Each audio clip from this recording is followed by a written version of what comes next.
യേശുവിൽ ഏറ്റവും അനുഗ്രഹീതരായവരെ, ഉപവാസ നിയോഗ പ്രാർത്ഥനയുടെ 2ാം ദിവസത്തിലാണ് ഞാൻ നിങ്ങളുള്ളത്. ഉപവാസമെടുത്ത് പ്രാർത്ഥിക്കുന്നവരുണ്ട്. അവരവരുടെ ആരോഗ്യം അനുവദിക്കുന്ന വിധത്തിൽ 1 നേരമോ 2 നേരമോ ഒക്കെ ഭക്ഷണം ഉപേക്ഷിച്ച് ത്യാഗത്തോടെ പ്രാർത്ഥിക്കുന്ന ഒരുപാട് പേരുണ്ട്. ഞങ്ങളും നിങ്ങൾക്ക് വേണ്ടി പ്രാർത്ഥിക്കുന്നു.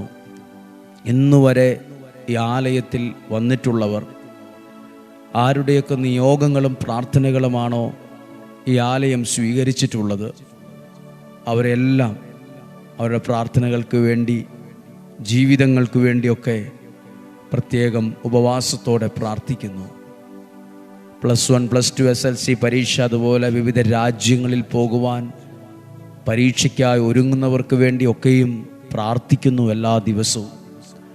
ഇങ്ങനെ ഒരു കാര്യം ഓർക്കുകയാണ്. സ്വർഗത്തിലെ വലിയവനായ ദൈവം ഒരു പുതിയ കാര്യം ഈ ഉപവാസ നിയോഗ പ്രാർത്ഥനയിലൂടെ എൻ്റെ ജീവിതത്തിൽ ചെയ്തു തരും. സ്വർഗത്തിലെ ദൈവം, വലിയവനായ ദൈവം എൻ്റെ ജീവിതത്തിൽ ചെയ്തു തരും. നിങ്ങൾ എഴുതി വച്ചിരിക്കുന്ന നിയോഗത്തിൻ്റെ മേൽ കരങ്ങൾ വച്ചിട്ട് പറ, യേശുവിൻ്റെ നാമത്തിൽ ഈ എഴുതിയ പ്രാർത്ഥനയുടെ ഈ നിയോഗത്തിൻ്റെ മേൽ അത്ഭുതം നടക്കുമെന്ന് ഞാൻ വിശ്വസിക്കുന്നു. നിയോഗത്തിൻ്റെ മേൽ കൈകൾ വെച്ച് പ്രാർത്ഥിച്ച്, യേശുവേ അത്ഭുതങ്ങൾ സംഭവിക്കണമേ, യേശുവേ വിടുതലുകൾ സംഭവിക്കണമേ, യേശുവേ വഴികൾ തുറക്കണമേ. അങ്ങയുടെ നാമത്തിൻ്റെ ശക്തിയിൽ ഈ ഉപവാസ പ്രാർത്ഥനയിൽ പുതിയ വഴികളെ തുറക്കണമേ, പുതിയ അനുഗ്രഹങ്ങൾ ഉണ്ടാകണമേ. പ്രാർത്ഥിക്കുന്നു. സ്വർഗത്തിലെ ദൈവം എന്നെ നിങ്ങളെ അനുഗ്രഹിക്കട്ടെ. പ്രതീക്ഷയോടെ നമുക്കിന്ന് കേൾക്കുന്ന ഈ വചനത്തിലേക്ക് തിരിയാം. 2 കോരിന്തോസുകാർക്ക് എഴുതിയ ലേഖനം 2-ാം അധ്യായം 12-ാമത്തെ വാക്യം. അതിൻ്റെ ഹെഡിങ് എന്നറിയാമോ? ആകുലതയും ആശ്വാസവും എന്നാണ്. പ്രശ്നങ്ങളുണ്ട്, പ്രതിസന്ധിയുണ്ട്, അതിനകത്ത് ദൈവത്തിൻ്റെ ഇടപെടലായി വരുന്ന ആശ്വാസം എന്നാണ്. 2-ാം അധ്യായത്തിൻ്റെ 12-ാമത്തെ വാക്യം ഇങ്ങനെയാണ് വായിക്കുന്നത്.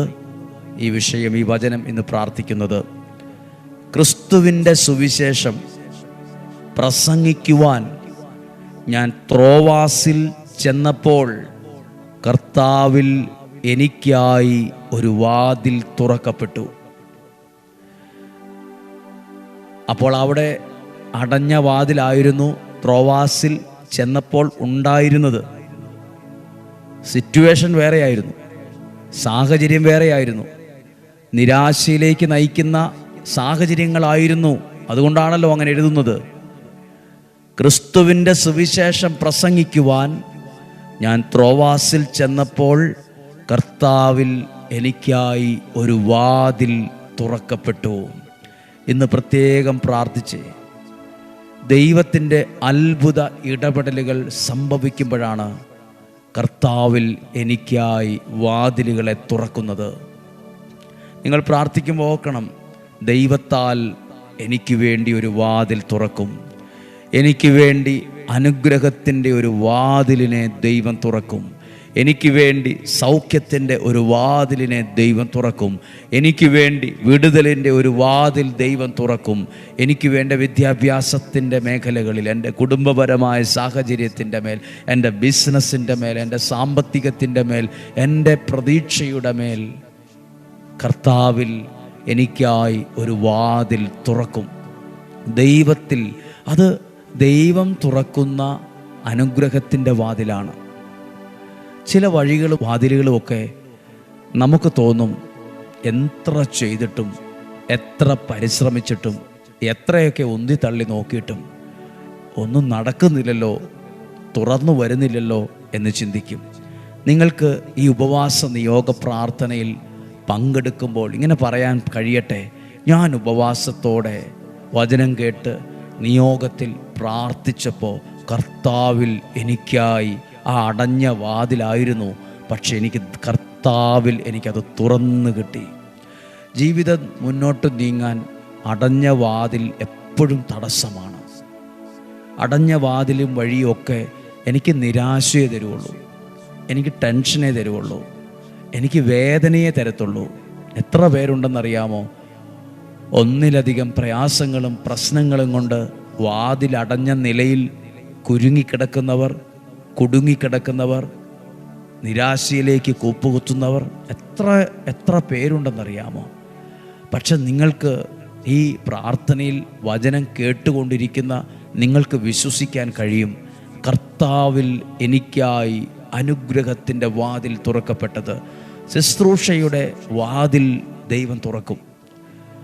വിടുതലിൻ്റെ വലിയ അഭിഷേകത്തിൻ്റെ വാതിലുകൾ ദൈവമാണ് തുറക്കുന്നത്. ദൈവം വാതിൽ തുറക്കും. കർത്താവിൽ എനിക്കായി വാതിൽ തുറക്കപ്പെട്ടുവെന്ന തുറന്ന വാതിൽ ഒരനുഗ്രഹത്തിൻ്റെ അടയാളമാണ്, പ്രതീക്ഷയുടെ അടയാളമാണ്, വെളിച്ചം അകത്തു കയറുന്നതിൻ്റെ അടയാളമാണ്. തുറന്ന വാതിൽ. പ്രിയപ്പെട്ടവരെ, ജീവിതവുമായി ബന്ധപ്പെട്ട് നിൽക്കുന്ന ഏതു കാര്യത്തിലാണ് പരിശ്രമിച്ചു മടുത്തു, അതിനുവേണ്ടി ഓടി അധ്വാനിച്ച് നടന്ന് മടുത്തു, ഇനി എങ്ങനെ പ്രാർത്ഥിക്കേണ്ടതെന്നൊന്നും അറിയില്ല, ഇനി ആരുടെ അടുത്ത് ചെന്ന ചോദിക്കേണ്ടതെന്നറിയില്ല, ഇനി എന്താ ചെയ്യേണ്ടതെന്ന് അറിയില്ല, ഇപ്പോൾ പ്രാർത്ഥിക്കാൻ തന്നെ തോന്നുന്നുമില്ല. എനിക്ക് വേണ്ടി ദൈവം ഒരു വാതിൽ തുറക്കുമെന്ന് വിശ്വസിക്കുക. എനിക്ക് വേണ്ടി ദൈവം ഒരു വഴി തുറക്കുമെന്ന് വിശ്വസിക്കുക. വഴിയും വാതിലും അടഞ്ഞാണോ ഇരിക്കുന്നത്? ഒരു ജോലിയിലെ പ്രമോഷൻ, പല കാര്യങ്ങളിലും സ്ഥലം വിൽക്കാൻ നോക്കുന്നു, മേടിക്കാൻ നോക്കുന്നു, ഒരു വീട് പണിയാൻ നോക്കുന്നു, പല കാര്യങ്ങളിലും അടഞ്ഞ വാതിലാ കാണുന്നത്. അടഞ്ഞ വാതിലിനെ കാണുന്നവർക്ക് ഈ വചനം പറഞ്ഞ് പ്രാർത്ഥിക്ക്. കർത്താവിൽ എനിക്കായി ഒരു വാതിൽ തുറക്കും, കർത്താവിൽ എനിക്കായി ഒരു വാതിൽ തുറക്കും, കർത്താവിൽ എനിക്ക് വേണ്ടി അത്ഭുതങ്ങളുടെ ഒരു വാതിൽ തുറക്കും. ഒക്കെ ഈ വചനങ്ങളൊക്കെ നിസ്സാരമെന്ന് തോന്നുമെങ്കിലും അതിശക്തമാണ്. ഇത് പൗലോസ്ലീഹായുടെ സാക്ഷ്യമാണ്. ത്രോവാസിൽ ചെന്നപ്പോൾ മറ്റൊന്നായിരുന്നു എൻ്റെ അനുഭവം, പക്ഷെ അവിടെ ചെന്നപ്പോൾ കർത്താവിൽ എനിക്കൊരു വാതിൽ തുറക്കപ്പെട്ടു. ദൈവത്തിൻ്റെ അനുഗ്രഹത്താലാണ് ആ വാതിൽ തുറന്നു കിട്ടിയത്. ദൈവം അനുഗ്രഹിക്കട്ടെ. ഇന്ന് ഈ വചനത്തിലൂടെ പ്രാർത്ഥിക്കുമ്പോൾ ഉപവാസ നിയോഗ പ്രാർത്ഥന, ഇന്ന് വ്യാഴാഴ്ചയാണ്. ഇന്നും നാളെയും ഇവിടെ പതിവ് പോലെ എല്ലാ ശുശ്രൂഷകളും ഉണ്ട്. 12 മണിക്ക് നൊവേന ആരംഭിക്കും, 9:30 കൗൺസിലിംഗ് ആരംഭിക്കും, വൈകുന്നേരം അതിനുശേഷം വചനപ്രഘോഷണം, വിശുദ്ധ കുർബാന, ആരാധന എല്ലാം പതിവ് പോലെയുണ്ട്.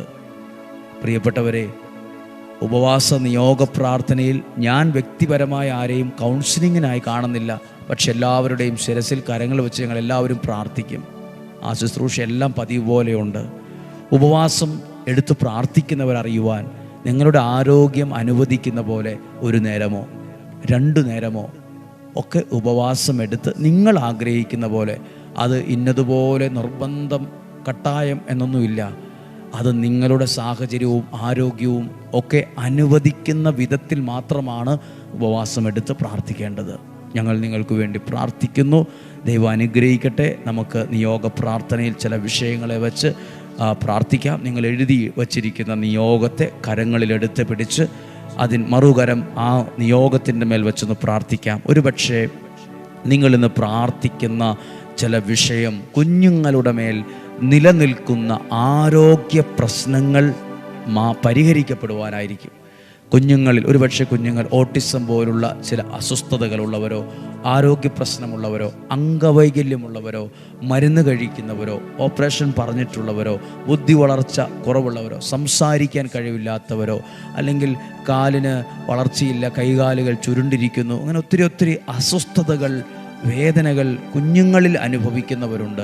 നിങ്ങൾ ആ നിയോഗത്തിൻ്റെ മേൽ, ആ കുഞ്ഞുങ്ങളുടെ മേൽ കൈരങ്ങൾ വച്ച് നിങ്ങൾ പ്രാർത്ഥിക്കട്ടെ. ഞങ്ങൾ പ്രാർത്ഥിക്കട്ടെ. കർത്താവേ, കുഞ്ഞുങ്ങളുടെ മേൽ നിലനിൽക്കുന്ന ആരോഗ്യ പ്രശ്നങ്ങൾ, പ്രതിസന്ധികൾ, ബുദ്ധിപരമായ പ്രശ്നങ്ങൾ, ആരോഗ്യപരമായ പ്രശ്നങ്ങൾ, വേദനയുമായി ബന്ധപ്പെട്ട് നിൽക്കുന്ന കാര്യങ്ങൾ യേശുവിൻ്റെ നാമത്തിൽ പ്രാർത്ഥിക്കുന്നു. യേശുവിൻ്റെ നാമത്തിൽ, നിയോഗത്തിൽ യേശുവിൻ്റെ നാമത്തിൽ ഞങ്ങൾ പ്രാർത്ഥിക്കുന്നു. ഇപ്പോൾ അത്ഭുതങ്ങൾ സംഭവിക്കട്ടെ. യേശുവിൻ്റെ നാമത്തിൽ അടയാളങ്ങൾ സംഭവിക്കട്ടെ. യേശുവിൻ്റെ നാമത്തിൽ വിടുതലുകൾ സംഭവിക്കട്ടെ. പ്രാർത്ഥിക്കുന്നു. ഇനി പ്രാർത്ഥിക്കുന്നത് ഇങ്ങനെ ഒരു കാര്യമാണ്.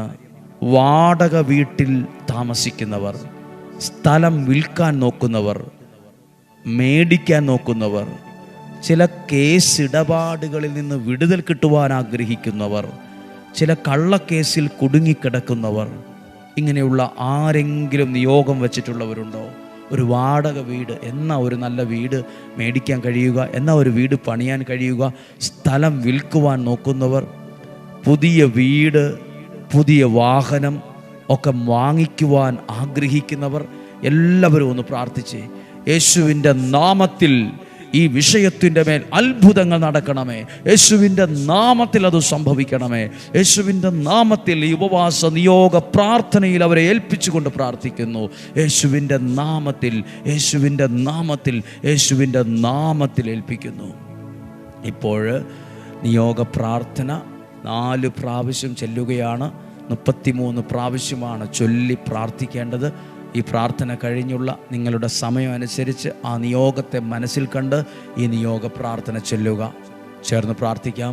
നസ്രായനായ എൻ്റെ യേശുവേ, ഈ ഉപവാസ നിയോഗ പ്രാർത്ഥനയിൽ ഞാൻ സമർപ്പിച്ച ഈ 3 നിയോഗങ്ങളെയും അങ്ങ് സ്വീകരിച്ച് അതിന്മേൽ നിലനിൽക്കുന്ന സകല ബന്ധനങ്ങളെയും സകല തടസ്സങ്ങളെയും പൂർണ്ണമായും എടുത്തുമാറ്റി സാധിച്ചു തന്ന് എന്നെ അനുഗ്രഹിക്കണമേ.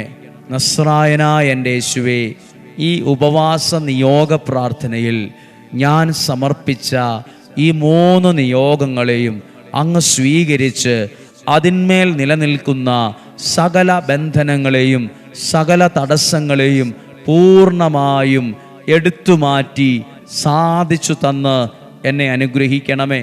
നസ്രായനായ എൻ്റെ യേശുവേ, ഈ ഉപവാസ നിയോഗ പ്രാർത്ഥനയിൽ ഞാൻ സമർപ്പിച്ച ഈ 3 നിയോഗങ്ങളെയും അങ്ങ് സ്വീകരിച്ച് അതിന്മേൽ നിലനിൽക്കുന്ന സകല ബന്ധനങ്ങളെയും തടസ്സങ്ങളെയും പൂർണ്ണമായും എടുത്തുമാറ്റി സാധിച്ചു തന്ന് ഞങ്ങളെ അനുഗ്രഹിക്കണമേ. നസ്രായനായ എൻ്റെ യേശുവേ, ഈ ഉപവാസ നിയോഗ പ്രാർത്ഥനയിൽ ഞാൻ സമർപ്പിച്ച ഈ 3 നിയോഗങ്ങളെയും അങ്ങ് സ്വീകരിച്ച് അതിന്മേൽ നിലനിൽക്കുന്ന സകല ബന്ധനങ്ങളെയും സകല തടസ്സങ്ങളെയും പൂർണ്ണമായും എടുത്തുമാറ്റി സാധിച്ചു തന്ന് ഞങ്ങളെ അനുഗ്രഹിക്കണമേ. ആമേൻ. ഹല്ലേലൂയ, ഹല്ലേലൂയ, ഹല്ലേലൂയ, ഹല്ലേലൂയ. 2 ദിവസത്തെ ഉപവാസ നിയോഗ പ്രാർത്ഥനയിൽ കേട്ട വചനങ്ങളെ ചേർത്ത് വെച്ച് പ്രാർത്ഥിച്ചു. ദൈവം അനുഗ്രഹിക്കട്ടെ. ഇന്നും നാളെയും ഈ ആലയത്തിൽ അനുഗ്രഹത്തിൻ്റെ ദിവസങ്ങളാണ്. ഞങ്ങൾ നിങ്ങൾക്ക് വേണ്ടി പ്രാർത്ഥിക്കുന്നു. ഈശോയുടെ ആശീർവാദം പ്രാർത്ഥനയോടെ സ്വീകരിക്കാം. നമ്മുടെ കർത്താവ് ഈശോ മിശിഹായുടെ കൃപയും പിതാവായ ദൈവത്തിൻ്റെ സ്നേഹവും പരിശുദ്ധാത്മാവിൻ്റെ സഹവാസവും നിങ്ങളോടുകൂടെ ഉണ്ടായിരിക്കട്ടെ. നിങ്ങളുടെ കുടുംബത്തിലുണ്ടായിരിക്കട്ടെ, നിങ്ങളുടെ പ്രാർത്ഥനയിലുണ്ടായിരിക്കട്ടെ, ആരോഗ്യത്തിൽ, കുടുംബജീവിതത്തിൽ, തലമുറകളിൽ, ആരോഗ്യത്തിലെല്ലാം ഉണ്ടായിരിക്കട്ടെ. രോഗങ്ങളിൽ നിന്നും, അപകടങ്ങളിൽ നിന്നും, ദുർമരണത്തിൽ നിന്നും, മൂപ്പെത്താത്ത മരണത്തിൽ നിന്നും, ചതികളിൽ നിന്നും, വഞ്ചനയിൽ നിന്നും, നിരാശയിൽ നിന്നും, കുറ്റബോധത്തിൽ നിന്നും സ്വർഗത്തിലെ വലിയവനായ ദൈവം എന്നെയും നിങ്ങളെയും സൂക്ഷിക്കട്ടെ. വലിയവനായ ദൈവം നിങ്ങളെ അനുഗ്രഹിക്കട്ടെ. ദീർഘായുസ്സും ആരോഗ്യവും സമ്പത്തും ഐശ്വര്യവും ഒക്കെയും സ്വർഗത്തിലെ ദൈവം നിങ്ങൾക്ക് നൽകട്ടെ. ഇന്ന് കേട്ട വചനം എനിക്ക് ക്രിസ്തുവിൻ്റെ സുവിശേഷം പ്രസംഗിക്കുവാൻ ത്രോവാസിൽ ചെന്നപ്പോൾ കർത്താവിലെനിക്കായി വാതിൽ തുറന്നു എന്നതുപോലെ തുറന്ന വാതിലിൻ്റെ അനുഭവങ്ങൾ ഉണ്ടാകട്ടെ. ദൈവം അനുഗ്രഹിച്ചതിൻ്റെ അടയാളങ്ങൾ ഉണ്ടാകട്ടെ. യേശുവിൻ്റെ നാമത്തിൽ അനുഗ്രഹിച്ച് പ്രാർത്ഥിക്കുന്നു, ഇപ്പോഴും എപ്പോഴും എന്നേക്കും. ആമേൻ. സാധ്യമായ എല്ലാവർക്കും അയച്ചു കൊടുക്കുക. ഒരുമിച്ച് പ്രാർത്ഥിക്കുക. നാളെയും 5:30 ഒരുമിച്ച് കാണുന്നത് വരെ സ്വർഗത്തിലെ ദൈവം, വലിയവനായ ദൈവം എന്നെയും നിങ്ങളെയും ഉള്ളം കയ്യിൽ എന്ന പോലെ സംരക്ഷിക്കട്ടെ, സൂക്ഷിക്കട്ടെ. ആമേൻ. യോഗ പ്രാർത്ഥന ചൊല്ലും നേരം അമ്മേ മാധ്യസ്ഥമേകണമേ. നിയോഗ പ്രാർത്ഥന ചൊല്ലും നേരം അമ്മേ മാധ്യസ്ഥമേകണമേ. നിയോഗത്തിൽ പ്രാർത്ഥിക്കുമ്പോൾ അമ്മേ മാധ്യസ്ഥമേകണമേ. നിയോഗത്തിൽ പ്രാർത്ഥിക്കുമ്പോൾ അമ്മേ മാധ്യസ്ഥമേകണമേ. അനുഗ്രഹം പ്രാപിക്കാൻ വേദനയോടെ വരും നേരം വേദനയെല്ലാം നീക്കണമേ. ഞങ്ങളുടെ യാചന കേൾക്കണമേ. അനുഗ്രഹം പ്രാപിക്കാൻ വേദനയോടെ വരും നേരം വേദനയെല്ലാം നീക്കണമേ. ഞങ്ങളുടെ യാചന കേൾക്കണമേ. യോഗ പ്രാർത്ഥന ചൊല്ലും നേരം അമ്മേ മാധ്യസ്ഥമേകണമേ. നിയോഗ പ്രാർത്ഥന ചൊല്ലും നേരം അമ്മേ മാധ്യസ്ഥമേകണമേ. നിയോഗത്തിൽ പ്രാർത്ഥിക്കുമ്പോൾ അമ്മേ മാധ്യസ്ഥമേകണമേ. നിയോഗത്തിൽ പ്രാർത്ഥിക്കുമ്പോൾ അമ്മേ മാധ്യസ്ഥമേകണമേ.